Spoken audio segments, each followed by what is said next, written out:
Jamaah. Yeay. Oh, jamaah. Yeay. Alhamdulillah. Alhamdulillah jamaah masih di Islami Tindak. Masya Allah hari ini. Nah buat jamaah yang baru bergabung saya mau mengingatkan. Hari ini kita lagi bahas tema yang luar biasa. Temanya adalah rahasia dahsyat di balik surat Ad-Duha. Masya Allah. Tadi kita sudah dapat 3 hal yang membuat kita tuh jadi tahu bahwa di balik surat Ad-Duha ini Masya Allah. Yang pertama sudah dibahas sama guru kita. Sumpah Allah di waktu duha. Yang kedua sumpah Allah di waktu malam yang memuji hamba yang beribadah. Yang ketiga Allah berjanji tidak akan meninggalkan hambanya sendirian. Masya Allah. Kita akan lanjutkan, jamaah yang ada di rumah boleh siapin catatannya. Karena Masya Allah kita akan dapat ilmu yang luar biasa dari guru-guru kita. Kita panggilkan juga nih Ustadz Maulana. Nah Ustadz selanjutnya nih aku mau nanya. Benar gak sih Ustadz bahwa kedahsyatan surat Ad-Duha ini menjelaskan bahwa kedudukan Nabi Muhammad itu akan selalu diberikan derajat yang tertinggi. Sehingga kita nih umat-umatnya itu juga diberikan kedudukan yang sama gitu. Masya Allah. Nah ini aku penasaran banget nih mohon penjelasannya guru. Luar silakan. biasa, makasih banyak. Jamaah yang dimuliakan oleh Allah, satu hal buat kita mengaji itu ada 4. Baca tulisannya, baca maknanya, amalkan isi kandungannya, hadirkan kecintaan kepada Quran itu sendiri. Jadi ada 4 tahap. Dari isi ini kita bisa mengambil lagi. Apa rahasia, apa keistimewaan yang keempat di dalam ayat yang keempat. Walal akhiratu khairul laka minal ula. Dan sesungguhnya kondisimu yang terakhir akan selalu lebih baik bagimu daripada yang sekar permulaan. Artinya ini menjelaskan penggambaran bahwa Allah menggambarkan nikmat Allah yang diberikan kepada Nabi besar Muhammad SAW itu berupa akan tetap menjadi yang terbaik. Berada yang terbaik, kondisi yang baik. Bahkan dalam tafsir, ada beberapa tafsir kemarin saya baca itu, Masya Allah, ternyata maknanya bagus. Bahwa kondisi kita insya Allah jauh lebih baik. Jauh lebih baik. Bahkan di penjelasan tafsir berikutnya lagi, bahwa sebenarnya maknanya di sini, bahwa kehidupan akhirat jauh lebih baik. Jauh lebih baik. Dunia ini panah. Dunia ini panah, yang abadi itu di akhirat kelak. Jadi kepadanya semuanya tidak usah berkecil hati. Karena kita, Nabi kita yang terbaik, umat kita terbaik. Di hari kemudian nanti kita, insya Allah kehidupan yang baik itu nanti kelak di akhirat. Ya sudahlah, biarlah kita begini. Ya palingan 100 tahun lah usia saya tuh 120 lah. Amin, nyampe. Udah susah juga Ustaz, zaman sekarang kayaknya sampai 100 tahun. Ya waktu saya sakit gigi saya bilang mungkin saya sudah mau mati Ya tahun ini. Tahu-tahu setelah dicabut gigi saya kayaknya masih hidup 100 tahun. Berarti sakit banget ya. Lebih baik sakit hati atau sakit gigi Ustaz? Yang udah usah dua-duanya. Dua-duanya Masya Allah. Buat tepuk tangan dulu buat guru kita Ustaz Maulana Bu. Masya Allah, Alhamdulillah. Jamaah. Yeay. Oh jamaah. Yeay. Alhamdulillah. Masih semangat ya Bu? Masih semangat dong Bu, Masya Allah. Nah kita akan lanjutkan pembahasan kita mengenai kedahsyatan di balik surat Ad-Duha. Kita panggilkan dulu guru kita, Bunda Tuti. Bunda, Masya Allah. Nah saya tuh kalau nyasar kan saya suka lihat HP gitu, lihat petunjuk jalan. Nah ini ada kaitannya, katanya surat Ad-Duha ini juga bisa memberikan petunjuk katanya buat umat Nabi Muhammad yang telah diberikan jaminan. Aku jadi penasaran maksud jaminan tuh gimana sih Bunda? Mohon penjelasannya ya. Minta silakan, izin Bunda, ya Kamikdad, mohon izin Ustadz Maulana, Ustadz Syam dan guru-guru semuanya dimanapun berada. Rasulullah SAW menyampaikan kepada para sahabatnya, Tuba liman ro'ani wa amanabi. Tuba liman ro'ani wa amanabi. Summa tuba, summa tuba, summa tuba liman lam yaroni wa amanabi, liman lam yaroni wa amanabi. Beruntung orang yang melihatku, beriman padaku, kata baginda Rasul. Ada lagi yang lebih beruntung, orang yang tidak melihatku tapi beriman padaku. Siapa itu? Kita, alhamdulillah. Karena kita dijadikan sebagai umat baginda Rasulullah Sallallahu Alaihi Wasallam adalah umat yang paling beruntung. Kenapa? Allah berikan anugerah yang dahsyat. Umat Nabi Muhammad itu ketika melakukan kesalahan tidak langsung diturunkan azab. Tetapi umat-umat terdahulu ketika melakukan kezaliman langsung Allah turunkan azab. Kapan azab itu akan Allah timpakan? Kelak di akhirat. Hukuman atau punishment ataupun balasan kebaikan kelak di akhirat. Betul, maka tadi dikatakan bahwa kehidupan akhirat lebih baik. Dan sekarang di ayat berikutnya adalah wala saufa yu'tika rabbuka fatardha, dan kelak Tuhanmu pasti akan memberikan karunia-Nya kepadamu lalu hatimu akan menjadi puas. Nabi berjuang berdakwah itu 23 tahun lebih, dan bagaimana Allah memberikan kepada Rasulullah ujian-ujiannya sejak diberikan wahyu oleh Allah sampai wafatnya. Masya Allah, kita sebagai umat baginda Rasulullah SAW itu harus merasa bangga. Kenapa? Karena kalau bukan jasa baginda Rasulullah Sallallahu Alaihi Wasallam, belum tentu kita bisa seperti ini. Barangkali kita masih dalam keadaan jahiliyah, tetapi dengan hadirnya baginda Rasulullah Sallallahu Alaihi Wasallam, kita sebagai umat baginda Rasulullah telah dijamin oleh Allah. Barang siapa yang di dalam hatinya beriman kepada Allah, beriman kepada Rasulullah, insya Allah semuanya akan diberikan syafaat oleh Rasulullah Sallallahu Alaihi Wasallam. Maka bagaimana kita agar mendapatkan kebahagiaan dan mendapatkan syafaat kelak di akhirat? Kita harus banyak membaca Al-Quran. Dengan adanya Al-Quran yang Allah berikan sebagai petunjuk, itu di dalam Al-Quran lebih daripada 386 kali disebutkan. Masya Allah, apa itu petunjuk? Petunjuk itu adalah bagaimana Allah menyampaikan pesan melalui hati dengan lemah lembut. Kemudian kita melaksanakan apa yang diberikan petunjuk oleh Allah. Dan orang yang mengikuti petunjuk Allah, yaitu Al-Quran, dia tidak akan sesat, dia tidak akan bingung, dia tidak akan gelisah. Justru dengan adanya petunjuk Allah, dia akan selamat baik di dunia maupun kelak di akhirat. Di mana kita mencari petunjuk Allah? Di masjid, di musola, di majelis taklim, dan di Islam itu indah. Masya Allah. Tepuk tangan dulu Islam dong, Bu. itu indah luar biasa. Melaksanakan perintah Allah, menyebarkan syiar Islam. Dengan cara apa? Memberikan petunjuk-petunjuk di dalam Al-Quran, digali. Kita ngaji bersama, bukan untuk menggurui, tapi mari kita mengaji bersama. Pagi-pagi dahsyatnya surat Ad-Duha hari ini kita bahas. Makanya kita Masya bersyukur Allah. sekali. Betul. Iya. Aku tahu kenapa aku suka bingung, suka galau. Karena aku kebanyakan buka HP daripada buka Al-Quran. Gak boleh berarti Bunda ya. Masya Allah. Terima kasih Bunda. Sama-sama, Kak Bunda. Masya Allah. Boleh tepuk tangan dulu dong Bu. Buat guru kita Bunda Tuti. Masya Allah. Baik jamaah, luar biasa pembahasan kita hari ini. Kita akan lanjutkan. Tapi sebelum itu saya mau ajak dulu jamaah nonton tayangan yang aduh ini bikin hati saya selalu sedih sih nonton yang kayak gini nih. Ini seorang anak yang menangis di makam ayahnya. Yuk kita saksikan sama-sama, silakan. Ya Allah, semoga diberikan kekuatan ya Des. Semoga jadi anak yang sukses di dunia dan juga di akhirat. Kita doakan ya Bu. Amin ya Rabbal Alamin. Ustadz, mohon izin Ustadz Syam. Katanya surat Ad-Duha juga ini ada kaitannya dengan seorang anak yang ditinggalkan oleh ayahnya. Nah ini kejelasannya mohon dong, silakan guru. Baik, tabe guru-guruku, jamaah di studio serta jamaah di rumah, kita buka dulu surah Al-Isra ayat 34. A'udzu billahi minasy syaithanir rajim. Bismillahirrahmanirrahim. ولا تقربوا مال اليتيم إلا بالتي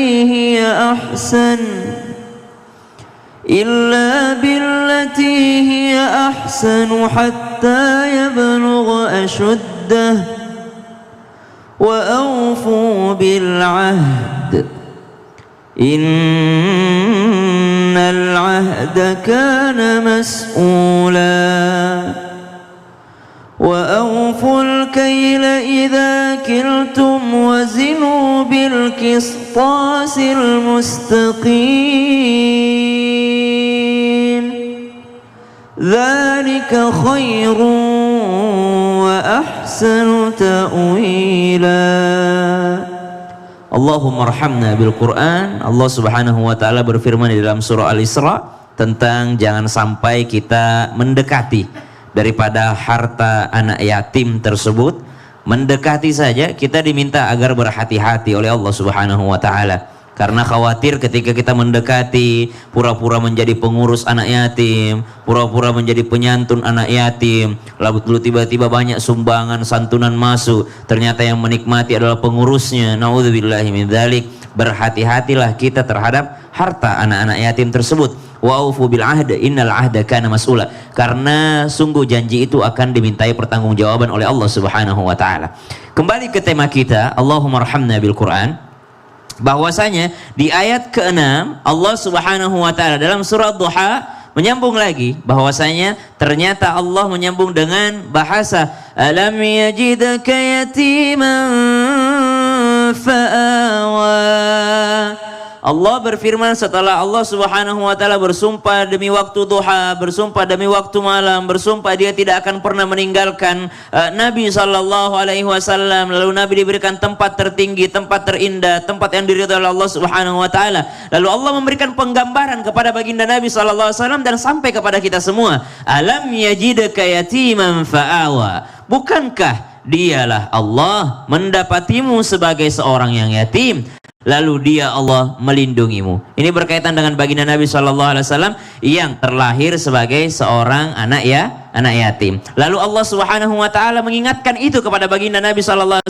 Alam yajidka yatiman fa'awa. Aku tidak akan pernah meninggalkanmu. Semenjak aku mencintaimu, aku tidak pernah membencimu dan tidak akan pernah meninggalkanmu. Sebagaimana engkau yatim pun, aku masih melindungimu. Aku berikan perlindungan dan tempat tertinggi untukmu. Wa wajadaka dhallan fahada. Sambung ayat ke-7 dengan Allah katakan, dan dia Allah mendapatimu sebagai orang yang bingung, lalu dia memberikan petunjuk. Maksudnya apa? Dalam tafsir disebutkan, kitab-kitab tafsir, para ulama menyebutkan yang disebut wa wajadaka dhallan fahada adalah pada saat Nabi SAW diturunkan Al-Quran pertama kali kepadanya, dia dalam keadaan bingung. Baginda Nabi SAW, Nabi Qahri, saya tidak bisa membaca, tapi fahada, melalui petunjuk Allah akhirnya Nabi difahamkan dengan Al-Quran tersebut. Di sisi lain, Nabi ketika itu sudah bingung melihat masyarakat kota Makkah yang mereka melakukan kejahatan yang luar biasa jahatnya pada saat itu. Lalu Nabi pergi merenung ke Gua Hira dan pada saat itu turunlah Al-Quran. Allah seakan-akan mengingatkan ulang pada Nabi bahwa pada saat itu engkau kebingungan, tapi akulah yang memberikan petunjuk padamu. Artinya sampai saat ini pun aku akan terus memberikan petunjuk padamu. Sama dengan kita, kalau kita ada masalah, bukankah Allah pernah juga kita kasih kita masalah, tapi kasih kita juga solusi. Kita ada musibah, bukankah setelah kita menangis Allah bikin kita tersenyum kembali. Betul. Jadi setiap tangisan itu akan ada senyuman indah yang akan mengganti. Masya Allah, Allahumma sholli ala Muhammad. Terima kasih Ustaz penjelasannya, Masya Allah. Yang ada di rumah tuh Bu, udah ngantri dari tadi, pengen pertanyaannya dijawab sama guru-guru kita. Makanya sekarang kita masuk dulu ke dalam segmen Tanya Dong Ustadz. Kami semua tanya dong Ustaz. Masya Allah, tabarakallah. Baik jamaah, kita akan membacakan dulu nih pertanyaan yang sudah masuk ke sosial media Islam Itu Indah. Ini ada pertanyaan dari Instagram @aulia1994. Assalamualaikum Ustazah. Waalaikumsalam warahmatullahi wabarakatuh. Saya mau nanya nih, sholat duha itu orang sudah pasti akan membaca surat ad-duha. Tapi apakah boleh diganti dengan surat lain atau memang wajib membaca surat ad-duha? Nah ini mungkin akan dijawab oleh guru kita Bunda Tuti. Bunda. Baik, terima kasih yang bertanya, luar biasa, pertanyaannya bagus. Kalau kita melaksanakan sholat duha memang ya itu karena duha itu sesuai dengan yang Allah tetapkan namanya surat ad-duha, berarti melaksanakan sholat pada waktu duha. Kemudian kalau membacanya tidak surat ad-duha, boleh apa tidak? Boleh. Apa saja yang diperbolehkan? Kita kalau sholat sunnah kan seperti biasa ya, bacanya surat al-kafirun atau al-ikhlas. Namun kalau misalkan Bunda yang bertanya mau membaca surat ad-duha di combine atau ditambah dengan surat yang lain, boleh-boleh juga. Jadi tidak harus wajib sholat duha harus membacanya surat ad-duha. Kalau misalkan tidak hafal bagaimana? So, hafalnya cuman Al-Kafirun dan Al-Ikhlas atau An-Nas Al-Falak. Boleh apa tidak? Kulhu lagi, aku lihat lagi. Anas lagi, Al-Falak lagi. boleh saja. Boleh. Masya Allah. Baik Bunda, terima kasih. Sama-sama, Tuh, jadi jangan sebagai gara-gara nggak hafal surat duha jadi nggak sholat duha, nggak hafal surat ad-duha jadi nggak sholat duha. Jangan, boleh kata Bunda. Baik, kita akan lanjutkan nih. Kita akan kasih kesempatan. Kalau gitu kan tadi yang di rumah udah dapat kesempatan buat bertanya. Sekarang saya mau tanya nih, jamaah yang ada di sini, ada nggak yang mau bertanya sama guru-guru kita? Masya Allah, banyak ternyata ya. Nah, Ibu, semangat banget sih, Bu. Assalamualaikum warahmatullahi wabarakatuh. Waalaikumsalam warahmatullahi wabarakatuh. Kami mau bertanya, nama saya Kenalan dulu dong, Karyati. Bu. Ibu Haryati, dari mana Bu? Karyati Ibu Karyati dari mana Bu? dari Tangerang. Masya Allah, baik Al-Hidayah kalau gitu. Tangerang. Ibu Karyati boleh, kira-kira pertanyaannya apa nih? Saya mau bertanya, apakah benar di surat Ad-Duha ayat 7 kalau dibaca sebanyak 8 kali itu bisa, yang hilang itu bisa ketemu gitu. Saya mohon penjelasannya. Bagus banget pertanyaan Terima ini. kasih. Baik Ibu. Assalamualaikum Ibu Karyati, terima kasih. warahmatullahi wabarakatuh. Waalaikumsalam warahmatullahi wabarakatuh. Ustaznya mungkin ini boleh dijawab melalui tausiah. Iya. Silakan Guru. Wa wajadaka dhallan fahada. Dan dialah Allah yang menemuimu dalam keadaan dhallan, dalam keadaan bingung, kehilangan gitu ya, kehilangan arah. Fahada, dan dialah Allah yang akan memberikan petunjuk padamu. Petunjuk apa itu? Dzalikal kitabu la raiba fihi hudan lil muttaqin.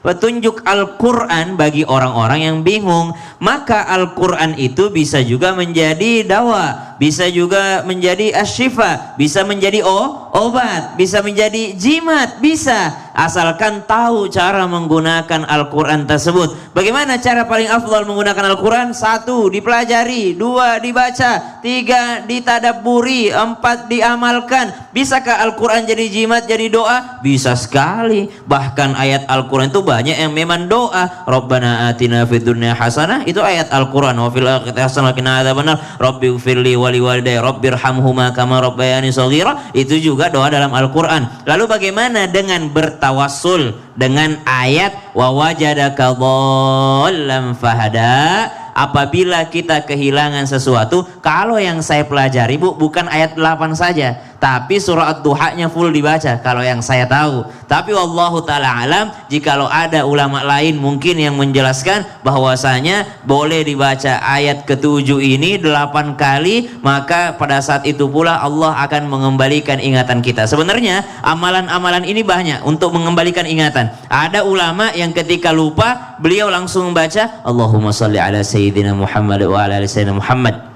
Ada membaca sholawat, ketika hilang sesuatu darinya dia baca sholawat supaya ingat. Ada ulama yang langsung beristighfar, astaghfirullahaladzim, astaghfirullahaladzim, astaghfirullahaladzim, astaghfirullahaladzim, astaghfirullahaladzim. Ada juga yang ketiga dengan membaca surah Duha tadi. Ada juga yang membaca ayatul kursi, karena ayatul kursi itu Allah yang maha menjaga. Ya Allah, mungkin barangku engkau sedang jaga, perlihatkan kepada aku ayatul kursi. Atau dengan baca surah Duha tadi, wa wajadaka dhallan fahada. Lalu dengan ayat ini ibu merenungi artinya. Kalau saya bingung, Allah lah yang kasih petunjuk. Kalau saya lupa taruh di mana tadi itu kunci motor, Allah lah yang maha mengingatkan. Kalau saya lupa taruh di mana itu tabungan saya, emas, bongkahan emas saya ada 10 kilo kemarin itu, di mana itu ya? Lupa, ternyata itu hanya dalam mimpi ternyata. Subhanallah, diingatkan sama Allah Subhanahu wa taala. Jadi surah dalam Al-Qur'an bisa dijadikan sebagai doa, termasuk diantaranya surah Ad-Duha. Tapi kalau saran saya baca full Ibu, Ad-Duha wal-laili idza saja ma wadda'aka rabbuka ma qala walal akhiratu khairul laka minal ula wala sawfa yu'tika rabbuka fatarda alam yajidka wa wajadaka dhallan. Silahkan diulang 8 kali di situ. Boleh. Lalu terusin sampai selesai surahnya. Nah, berarti Ustaz Syam, kalau misalnya HP ketinggalan di mall, jangan cuma baca surat Duha, tapi cari juga balik lagi ya. Datang ke informasi atau cari lokasinya. Allah senang melihat ikhtiar kita. Betul. Nabi kan berdarah-darah menangis-nangis menerima surah ini. Berarti Nabi juga diuji ikhtiarnya, usaha. Masya Allah, jadi kita juga harus ikhtiar. Ya. Terima kasih guruku Ustaz Syam, tepuk tangan dulu dong Bu buat guru kita Ustaz Syam. Masya Allah. Mudah-mudahan terjawab ya Ibu. Alhamdulillah, baik kalau gitu. Baik jamaah, Masya Allah nih. Kita udah dapat banyak banget poin dari kedahsyatan di balik surat Ad-Duha. Yang pertama saya ulangi ya buat jamaah yang di rumah. Tunggu dulu, kenapa Ustadz? Selanjutnya mau tahu? Mau tahu dong, mau tahu Kita kan? masih ada kedahsyatannya. Siapkan catatannya. Kita lanjutkan setelah yang satu ini. Jamaah, oh jamaah. Alhamdulillah. Udah hafal? Udah.